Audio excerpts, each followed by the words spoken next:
Cafeteros, bienvenidos a Un Café con Mariela. Aquí estamos dispuestos para tomarnos un café y conversar de las cosas que nos importan.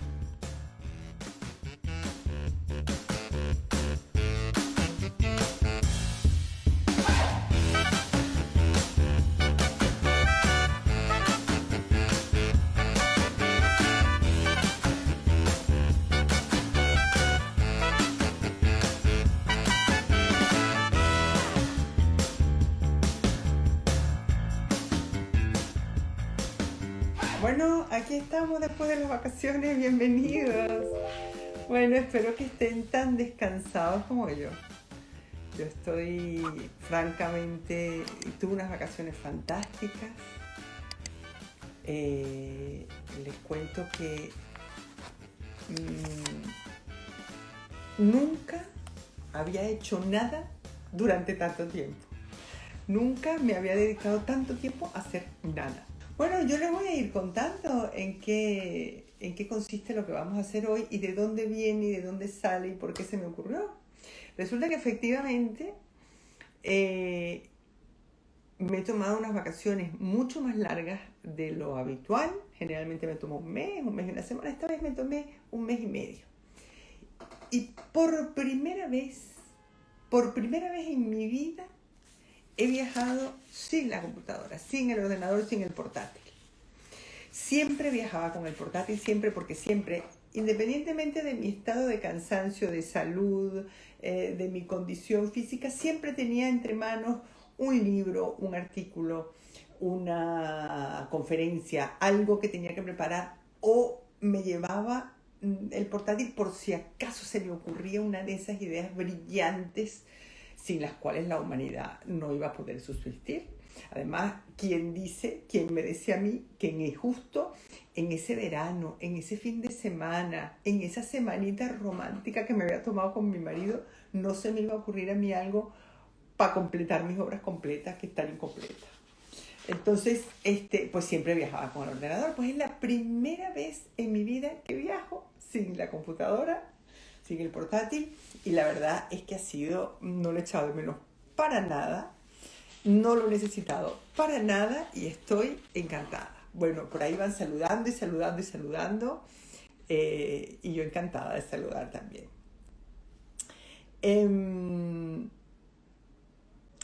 La verdad es que con esta decisión me he sentido yo, o sea, como muy mayor, en el mejor de los términos, es decir, muy adulta, mira tú qué autónoma, mira tú qué independiente, viajo sin el portátil porque yo soy así bueno, pues eso, de grande, de madura, de conciencia de mí misma y estas cosas que se dicen. Así que estaba yo encantada y estaba muy feliz hasta que me faltaba exactamente una semana para volver.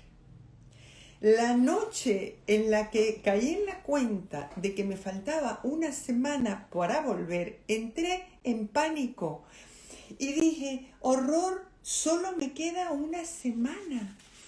Me queda una semana para regresar al trabajo y no he hecho nada. No he hecho nada. Vamos a ver, si hubiera habido en mí, a esas horas de la noche, algo, una parte de mí, alguna célula, alguna neurona despierta, un poco más condescendiente, me hubiera dicho, nada de qué es lo que tenías que hacer, qué es lo que tienes pendiente, a qué es lo que estás obligada, no sé, le hubiera contestado, no sé, pero seguramente que hay cosas importantísimas que tendría que haber hecho, ¿verdad? Además, imagínense ustedes en este trabajo que tengo yo, como psicoanalista, a ver cómo adelanto yo el trabajo, cómo voy interpretando yo sueños antes de que me los cuenten, por ejemplo, ¿no? O cómo voy hablándole a alguien de su madre o de su padre sin saber nada ni de su madre ni de su padre, o cómo le interpreto esto que le pasó a usted en las vacaciones tiene que ver con no sé qué, sin que me lo hayan contado. O sea que no hay manera de adelantar trabajo siendo psicoanalista. Hay que esperar al paciente, hay que esperar por sus palabras, pero a mí me daba igual. Yo estaba angustiada porque no había hecho nada. Había vivido estas semanas como si no hubiera un mañana. Eso es una expresión, yo no sé si ya yo como estoy perdida entre el venezolano y el español, no sé si en Venezuela se usa igual, es que comió como si no hubiera un mañana o bebió como si no hubiera un mañana, es decir, como quien se lo tiene que beber todo y comer todo y disfrutar todo hoy como si no hubiera un mañana, no.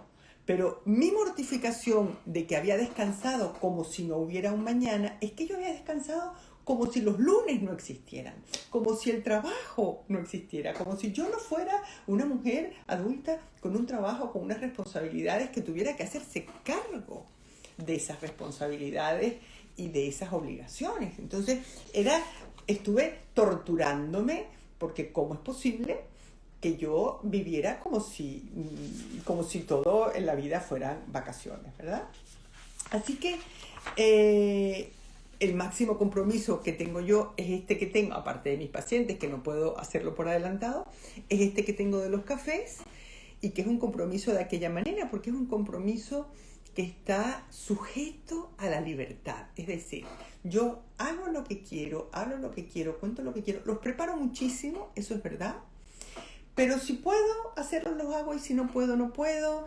Y si ustedes los quieren ver, los ven, y si no, tampoco pasa nada. O sea, nunca encontrarán un imperativo en mis cafés, un imperativo de no te lo puedes perder, tienes que verlo, tienes que escucharlo. No, aquí esto es justamente lo que nos une y lo que nos gusta es que podemos estar juntos si queremos y solo cuando queremos, ¿verdad?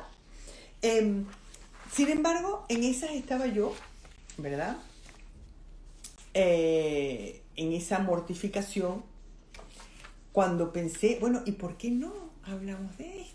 ¿Por qué no hablamos en el café, en el próximo café, en el primer café después del verano, después del descanso? ¿Por qué no hablamos de la importancia del descanso, de la dificultad que tenemos a veces para descansar, de ese interjuego entre el descanso y el trabajo? Así que estaba yo allí instalada de lleno en un ataque de angustia de domingo en la tarde, pero claro, como era la vuelta de vacaciones, no era un lunes cualquiera, no era suficiente con angustiarme un domingo, tenía que angustiarme la semana completa.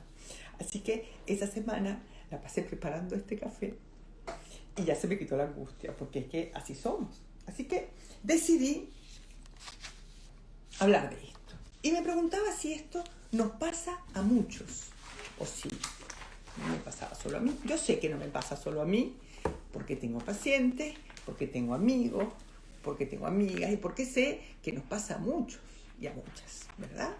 Que tenemos esta angustia de domingo en la tarde, que tenemos esta dificultad para descansar, que tenemos este empeño en el trabajo y en la productividad y que nos cuesta muchas veces desenchufar. Entonces les pregunté a ustedes, ¿qué tal? ¿Qué tal llevaban ustedes el desenchufe? La verdad es que hubo un montón de respuestas.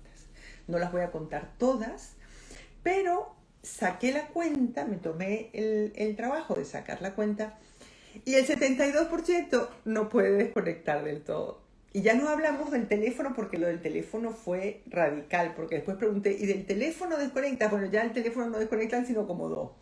Pero el 72% de las personas que respondieron, de las respuestas más o menos normales son: me cuesta mucho desconectar, pero sé que es muy necesario.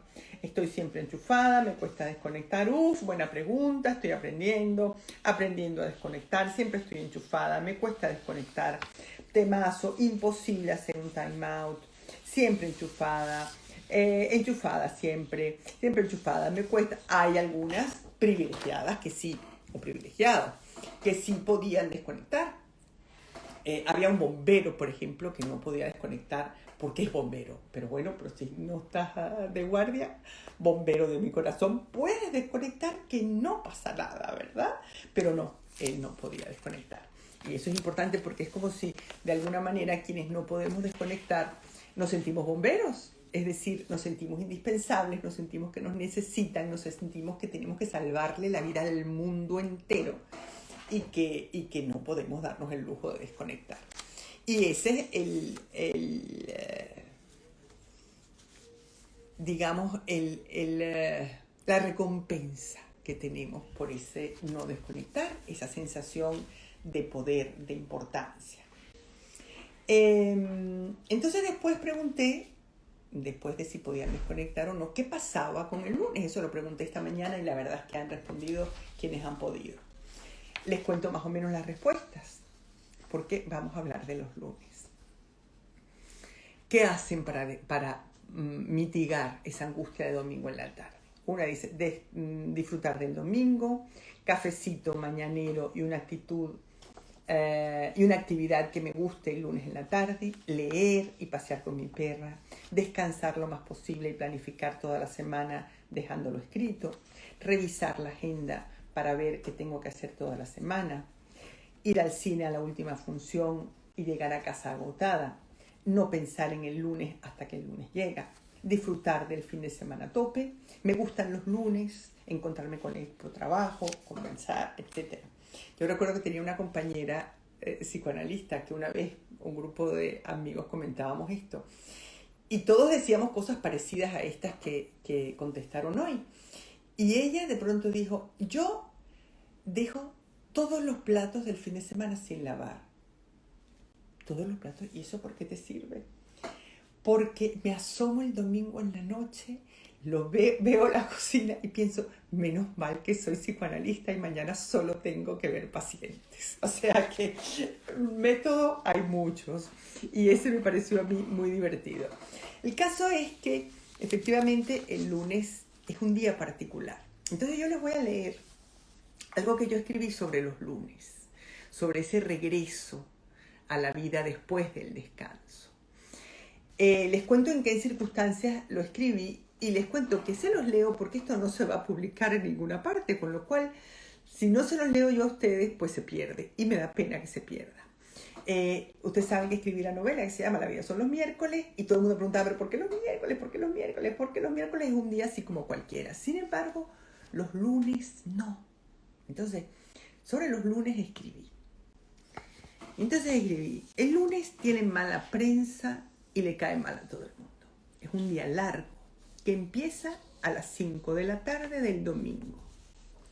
Es pista de aterrizaje y de despeje, final y punto de partida. Es implacable y asquerosamente puntual. Llega todos los lunes. Al lunes llegamos igual arrastrando las desdichas del fin de semana en las ojeras, que delatando sus placeres como niños con restos de chocolate entre los dientes. El lunes es la salvación de los huérfanos, la vuelta al hogar de la rutina de quienes no tienen más que la rutina. Es la orilla del mar de la semana, la tierra firme del náufrago de sábado y domingo. Es la ventana que abre Dios cuando nos da con la puerta en las narices. Es el sobre todavía por abrir de la semana. Un semáforo en rojo o en verde. El lunes empezamos las dietas, dejamos el tabaco, las drogas y el alcohol. El lunes son los zapatos apretados que no nos quitamos hasta el viernes.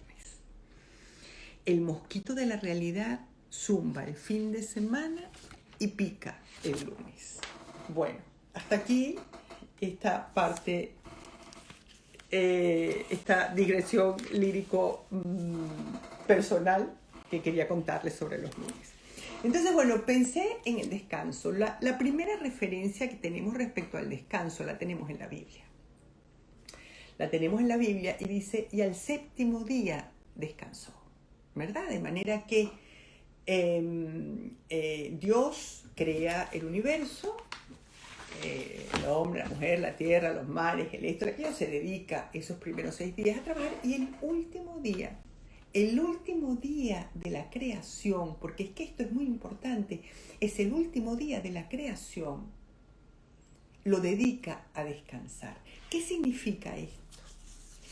Que no se trata de que el descanso del último día sea una inactividad, sino que constituye una parte esencial de la creación.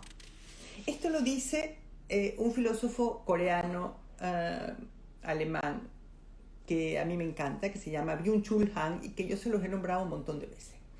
Y que escribe lo dice en un libro que se llama El fin de los rituales. Entonces, él reivindica la importancia del descanso y la importancia de los rituales, Entonces, comenta cómo después de los 6 días de la creación, ¿qué le faltaba al universo?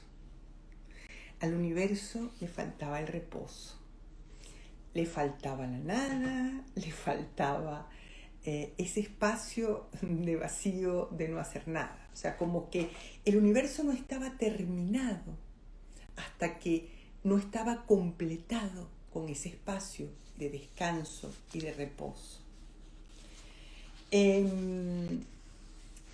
Esto lo dice Byung-Chul Han, el descanso sabático no sucede a la creación, más bien es lo que hace que la creación quede concluida.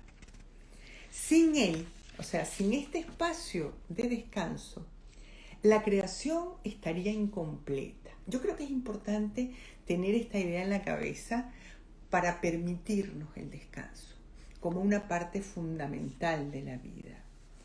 Dios no se limita a descansar del trabajo, sino que la quietud es su esencia, dice Byung-Chul Han.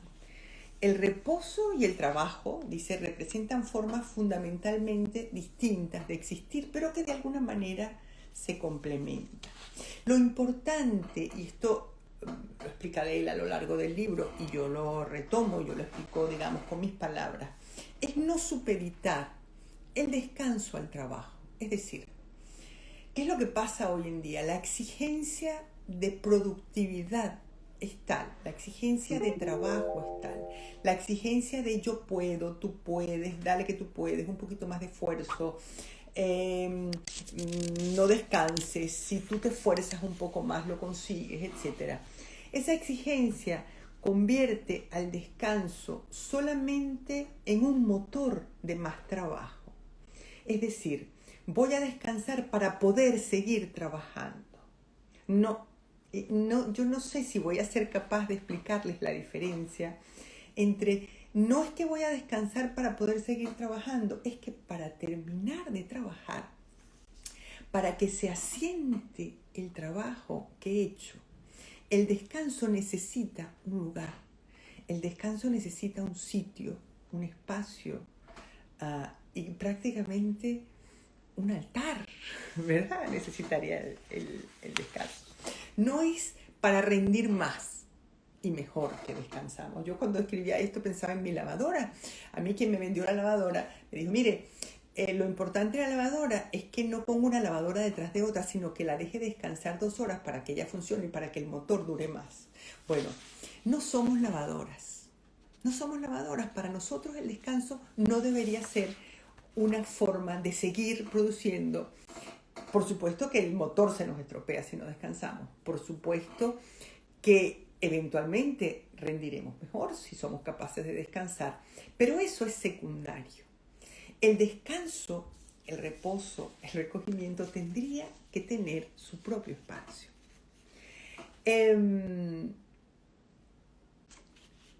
los 10 mandamientos, el tercer mandamiento, antes de honrar a padre y madre, el tercer mandamiento dice santificar las fiestas. Santificar las fiestas, en términos religiosos, significa resguardar digamos, el domingo y las fiestas de guardar como para tener un espacio de congregación con la comunidad, cosa que es muy importante, porque en el trabajo es un espacio generalmente más solitario, más competitivo, de otra naturaleza. Reservar un espacio de comunidad con la congregación de los correligionarios, yo creo que independientemente de la religión de la que se trate, y bueno, para honrar a Dios. Pero de alguna manera es un mandamiento.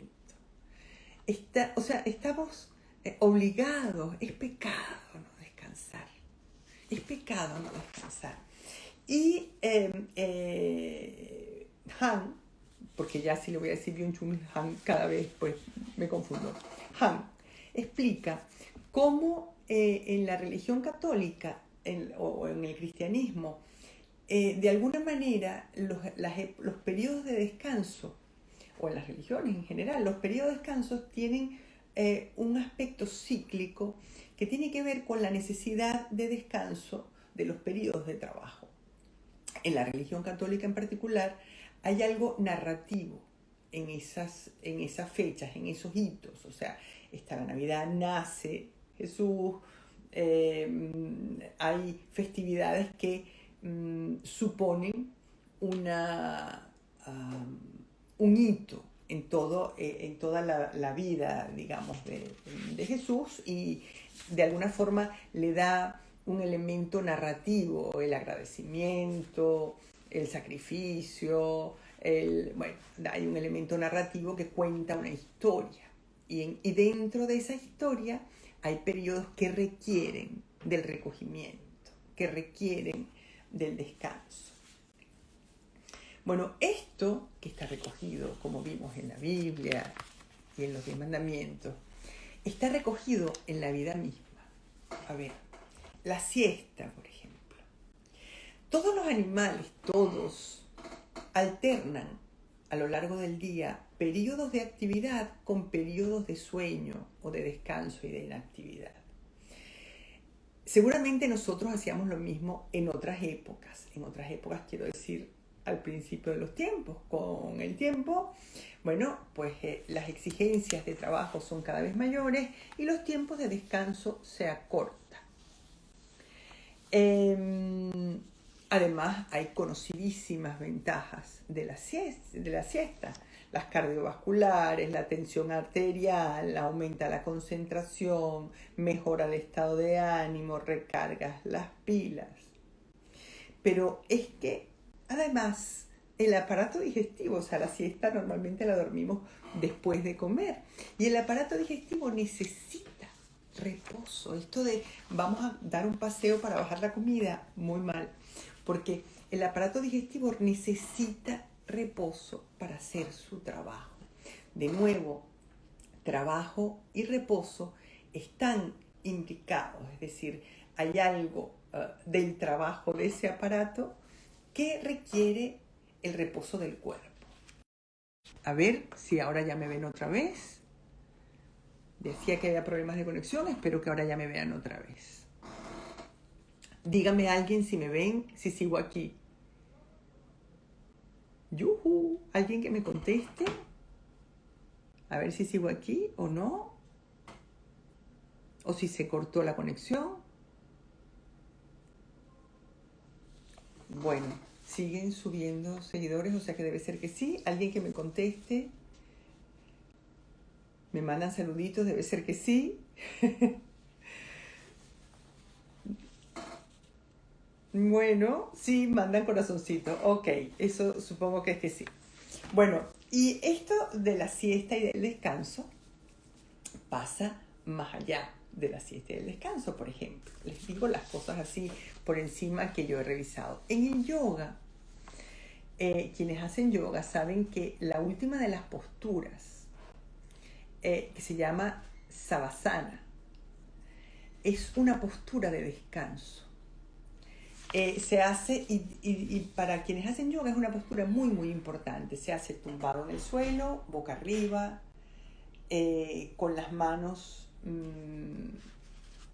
con las palmas de las manos mirando hacia arriba, con los ojos cerrados, y se llama la postura del muerto. Uno no se muere allí porque uno tiene que estar despierto, consciente, etcétera, pero descansando. Y se considera que el trabajo no está terminado si no se le dedican unos minutos a esa postura, a ese descanso. Lo mismo pasa en el deporte. Recomiendan los entendidos que tienen que haber periodos de descanso, que tiene que haber una alternancia entre el trabajo deportivo, entre la musculación, los aeróbicos, etcétera, y los periodos de descanso, los que los corredores tienen intervalos entre correr y caminar 10 minutos. Corren 15 minutos, caminan 10. Y esto tiene que ver con que los músculos también necesitan de ese descanso para hacerse con el trabajo que se ha hecho mientras que se corre, mientras que se hace ejercicio, etcétera, etcétera. O sea, que hay algo donde el descanso sirve para integrar. Si sirve para integrar la comida, si sirve para integrar el trabajo físico como en el yoga o el deporte, pues sirve también para integrar el trabajo psíquico. Bueno, dentro de esta gama de deporte, yoga, siesta, etcétera, también está el ayuno intermitente con todas sus ventajas. Yo lo defiendo porque yo lo hago y a mí me va bien. Me va bien porque me sirve para comer, porque me encanta comer. Entonces, para comer y no engordar. Respecto al duelo, primero les voy a contar esto, que es cómo las grandes empresas han descubierto la importancia del descanso. O sea, en cualquier momento, porque a las grandes empresas lo único que les interesa es que nosotros produzcamos y mientras más mejor. No es que estén buscando nuestro bienestar y nuestra salud, no, es como lo de la lavadora. O sea, esto les sirve a estos tontos, vamos a dárselo para que trabajen más y mejor. Entonces hay una cosa que se llama en inglés el gamification. O sea, que usan como punto de partida la palabra game. A mí me parece interesante que utilicen gamification, es decir, que utilicen game y no play. Porque yo creo que hay una diferencia, a lo mejor no la hay. O sea, yo tengo un inglés suficiente para defenderme, pero quizás no para estos matices, pero según yo entiendo, el game supone, o sea, desde luego lo toman más, el gamification lo utilizan más como para los videojuegos, etcétera, ¿no? Los videogames. Entonces de allí viene el gamification, o sea, cuando hablan de gamification hablan de los videojuegos. Y en los videojuegos siempre hay una competencia, siempre hay alguien que gana y alguien que pierde, alguien que lo hace mejor, alguien que lo hace peor. Y en el juego no. Cuando uno está jugando, cuando un niño está jugando a las casitas, nadie gana, nadie pierde. Cuando un niño está jugando a que es bombero, está soñando, está imaginando. Cuando un niño está jugando a que vuela en un avión, está jugando, está soñando a ser mayor. Nadie gana ni pierde. Entonces, yo creo que eso es un matiz importante. Yo voto por el juego, por supuesto, pero lo importante o lo curioso o a lo que yo quería comentar hoy es cómo las grandes empresas se han dado cuenta de esto. Yo creo que en cualquier momento las grandes empresas se dan cuenta de que respirar es bueno. Y en cualquier momento va a aparecer alguien que nos va a decir, mira, respira porque si respiras te va a ir muy bien en la vida. Pues sí, porque si no respiras va y te mueres.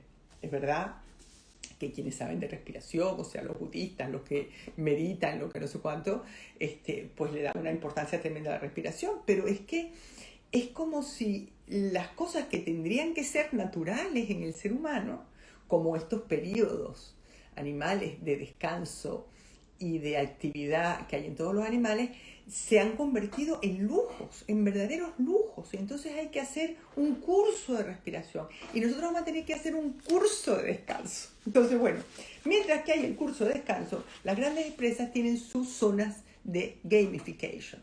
¿Y qué significa esto? Que tienen pues espacios de juego, espacios donde pueden jugar ping-pong, donde pueden divertirse, donde pueden hacer esto, donde pueden hacer aquello. Hay un artículo en la revista Forbes que me fui a leerlo porque eso es como la Biblia de los empresarios y de este medio, ¿verdad? Y han descubierto, a que no saben que han descubierto. Es que la gente es muy inteligente. Las universidades se han puesto a investigar y han descubierto que es importante reírse. Que reírse es importante, por eso les digo, en cualquier momento descubren lo de respirar. Entonces, han inventado unas cosas para que la gente se ría. Porque, claro, encerrado todo el día trabajando, ahí no hay quien se ría. Entonces, claro, mientras menos te ríes, más infeliz eres, peor lo pasas y peor trabajas. Entonces dice, ¿cómo hacemos para que rindan más, para que trabajen mejor, para que hagan más cosas? Pues lo que podemos hacer es que se rían de vez en cuando. Entonces, hay un espacio, esto lo tengo apuntado porque era para apuntarlo, se llama Burning Man, un lugar perdido en Nevada, al que viajan los altísimos ejecutivos de todo el mundo para acampar en el desierto, disfrazarse de cualquier tontería y reírse. Ahí van a jugar, no al play de competir, sino a jugar, a pasárselo bien, a reírse, a hacer el tonto. Es que yo creo que descansar pasa por ser capaces de hacer el tonto, de quitarnos de encima la sensación que tenemos de la obligación de responder, de hacer las cosas bien, de salir guapos en todas las fotos, de salir, de ser los mejores de algo, de la lista de qué, de dónde, de cuándo, para dónde vamos. Entonces yo creo que están descubierto que reírse vale la pena y que reírse es muy bueno. Así que yo les recomiendo desde aquí, que soy una entendida, que se rían de sí mismos, que hagan el tonto, que hagan el payaso, que eso está muy bien. Y simultáneamente con esto, con este gran descubrimiento que han hecho en Estados Unidos, resulta que en China ha habido un movimiento que se llama 996. Entonces hay un hashtag que es 996ICU.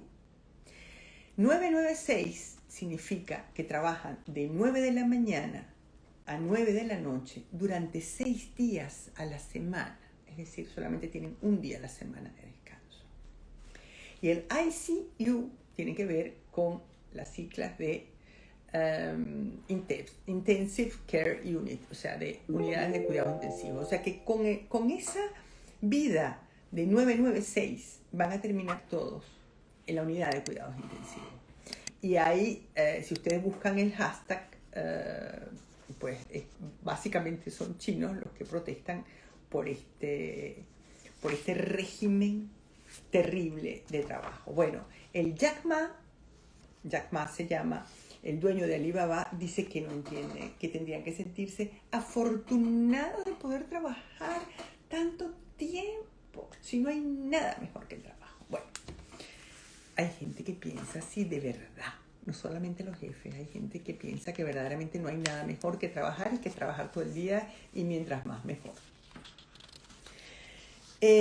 Dice Han que en la fiesta, como juego, la vida se representa a sí misma. Así que entender el descanso como un periodo de juego nos obliga, al menos a mí, a volver sobre la importancia que tiene el juego para el psiquismo.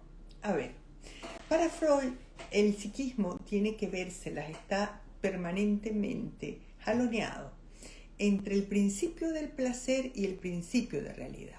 El principio del placer es por donde, como nacemos, lo quiero todo ya, inmediatamente, y que me complazca y no puedo esperar. Eso es el principio del placer. Y quiero que todo me vaya así como lo mejor posible. Claro, esto se tiene que ir perfilando con la realidad. La realidad es la que es. Durante los primeros meses la mamá se hace cargo de que este principio del placer sea complacido y de que el niño esté mimado y cuidado, etc. Pero con el tiempo, bueno, pues el niño pretende que si él está fastidiado, la mamá se lo quite ya. Que si él tiene hambre y está en la carretera y faltan 2 horas para llegar, pues que la mamá le quite el hambre ya. Y poco a poco se entera de que eso no funciona con esa inmediatez que su principio de placer le exige, y tiene que bajar la cabeza. Poco a poco tiene que bajar la cabeza, aguantarse el sueño, el calor, el fastidio, y reconocer que a lo mejor para alcanzar el principio del placer tiene que tolerar el principio de realidad. Decía Woody Allen, esto creo que se los he dicho ya porque es una frase que me encanta. Woody Allen decía, que la realidad es un horror, pero es el único lugar donde uno puede comerse un filete. Entonces, si te quieres comer el filete, es decir, complacer el principio del placer, no te va a quedar más de medio que aceptar la realidad. ¿Qué es aceptar la realidad? Aprender a esperar y a renunciar, a saber que no somos lo primero, que no somos los únicos, etcétera, etcétera. Entonces, vivir la vida enjaulados en el principio de realidad es espantoso, es aterrador, es árido, es insufrible. Y vivirla en el principio del placer es una locura, o sea, es estar con los pies fuera de la realidad y con la cabeza sabe Dios dónde, ¿no? Entonces Freud decía que, bueno, que uno tiene que vérselas entre una y otra cosa y que los humanos tenemos mecanismos para poder descansar del principio de la realidad sin hundirnos, sin remedio, en el principio del placer. Y hablaba de la fantasía, del juego, de la ilusión, que son todos procesos de elaboración psíquica que nos permiten digerir las experiencias cotidianas de la vida y las experiencias duras de la vida, ¿verdad? También para Winnicott, el espacio potencial es una zona intermedia entre distintas cosas, intermedia entre la realidad y la fantasía, intermedia entre lo interno y lo externo, y que no está ni completamente dentro del sujeto ni completamente fuera. Y es un espacio en el que son posibles el juego y la creatividad. En este espacio de juego, en este espacio potencial, en este espacio creativo, en este espacio en el que podemos descansar del principio de la realidad sin hundirnos en el del placer, ¿verdad? El niño y el adulto tienen acceso a las experiencias culturales, a las experiencias culturales, a las experiencias de simbolización y a la creatividad. O sea, no es encerrados en el trabajo y en el principio severo de realidad donde van a surgir la creatividad, la ensoñación, etc. Ni tampoco en el yo hago lo que me da la gana, ¿verdad? Sino en ese espacio intermedio.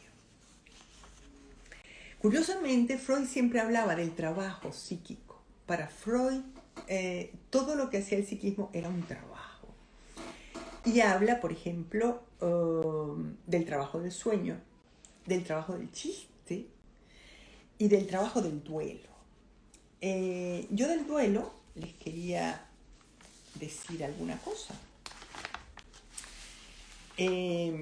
Una de las cosas que hice mientras que hacía nada fue leer mucho en este verano. Y una de las cosas que leí fue un libro maravilloso de Pat Barker, que se llama El silencio de las mujeres. Y es un libro que cuenta la Ilíada desde el punto de vista de Briseida. Briseida era la novia de Aquiles que Agamenón le quitó. O sea, no voy a volver sobre el tema porque ya lo hemos hablado. Entonces, ella cuenta la Ilíada desde su punto de vista, que es una preciosidad del libro que se los recomiendo. Entonces, yo les voy a leer la frase que ella pone, que ella escribe, referida al momento de duelo cuando ya tanto Aquiles como Príamo deciden darse unos días de tregua en la guerra para hacer el duelo tanto por Patroclo como por Héctor. O sea que el duelo, hasta en la guerra, hace falta descanso. Hasta en la Ilíada hay 11 días de descanso. En la Ilíada descansaban todas las noches, esto hay que decirlo. Pero además de eso, se dan 11 días de descanso.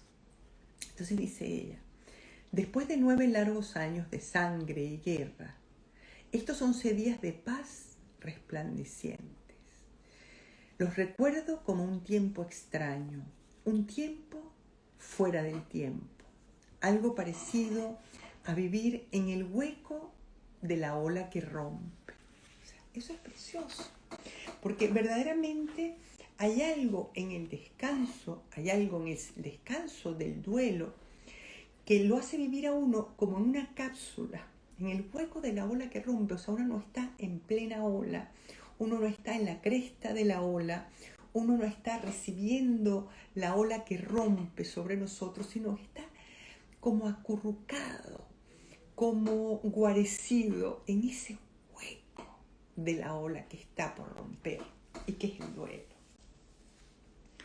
En el duelo, el descanso, el retraimiento, las pocas ganas de hacer nada forman parte del trabajo del duelo del que hablaba Freud. Freud decía que en el duelo, en el primer momento, lo único que uno quiere es estar muerto, con su muerto, como su muerto. Y yo creo que esa expresión de es que no puedo con mi alma, en el caso de un duelo, tiene que ver con que mi alma no puede con mi cuerpo. Mi alma está tan adolorida y está tan estropeada y tan magullada que no puede ni siquiera pedirle al cuerpo que se mueva. Mi alma tiene que hacerse el muerto como en el yoga para poder estar con su muerto. Sin embargo, hay gente que no sabe ni puede descansar. Sigamos con lo del trabajo del sueño y el trabajo del juego. Ya estamos un poquito hacia el final.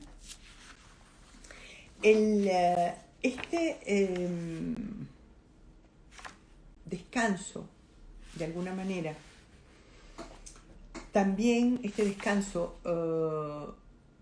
nos acerca, esta época de descanso, desde la creación, el séptimo día, el santificar las fiestas, no sé cuánto, también nos acerca al vacío de la vida, a los agujeros de la vida, a que la vida no está completamente llena. Entonces nos acerca a los silencios del cuerpo, a los silencios del alma, también a la capacidad de escuchar, de contemplar, de detenernos. ¿Cómo nos cuesta detenernos en esta época, verdad? Entonces, a veces esos silencios del cuerpo, de la cabeza, de la vida, esas ráfagas de muerte que salpican la vida y que de alguna manera explican la vida y la enmarcan y le dan sentido. A veces esas ráfagas de vacío y de muerte se asocian con el descanso y les tenemos pánico y no queremos ni oír hablar de ellas y no soportamos ni acercarnos a ellas, ni siquiera en el yoga, ¿verdad? Entonces corremos y corremos y corremos y corremos y solamente hacemos ejercicios aeróbicos. Así que de eso vamos a hablar la próxima vez, es decir, de los workaholics, de quienes no son capaces, no pueden o no saben descansar, de aquellas personas para quienes el trabajo es un vicio. Vamos a hablar de la relación entre el trabajo y el descanso y de la diferencia entre el descanso y la pereza y entre el descanso y la procrastinación, porque yo creo que son cosas que se pueden confundir y que no se parecen en nada, o sea que se pueden parecer pero que son diferentes. Así que ya les avisaré para cuando terminamos este tema con los workaholics, quienes no pueden ni saben descansar, y la diferencia entre descanso y pereza, que no es lo mismo, y entre descanso y procrastinación. Entonces, bueno, pues nos queda un ratito. Vamos ahora con las preguntas que he visto ahí, que hay algún comentario. Alguien que dice, hermoso, no sé a qué te refieres, pero me alegra que te haya parecido hermoso. Mi esposo es workaholic, fíjate tú.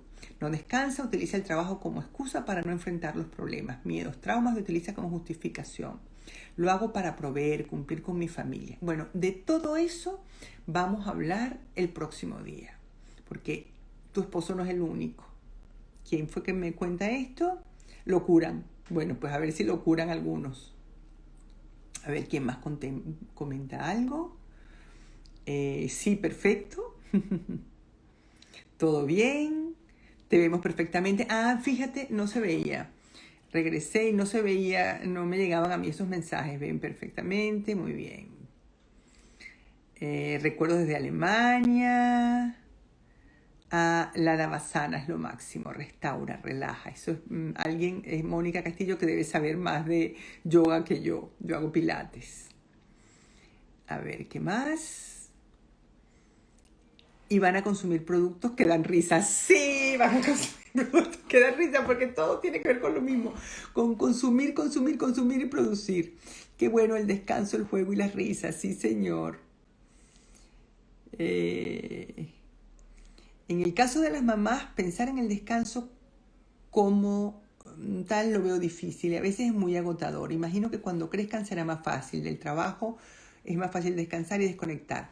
Yo creo, sí, la maternidad es muy agotadora. La maternidad es agotadora, pero yo creo que hay que buscar espacios de descanso.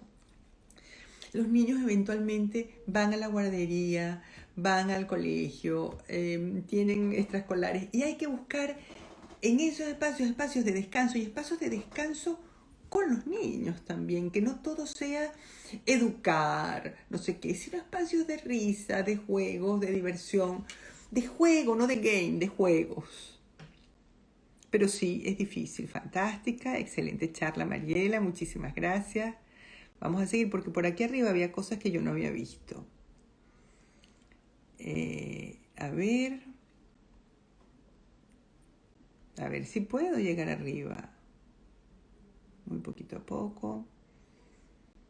Porque nos queda ya poquito tiempo. Te oímos perfecto. Bueno, esto no sé si voy a poder llegar porque hay algo aquí que no funciona.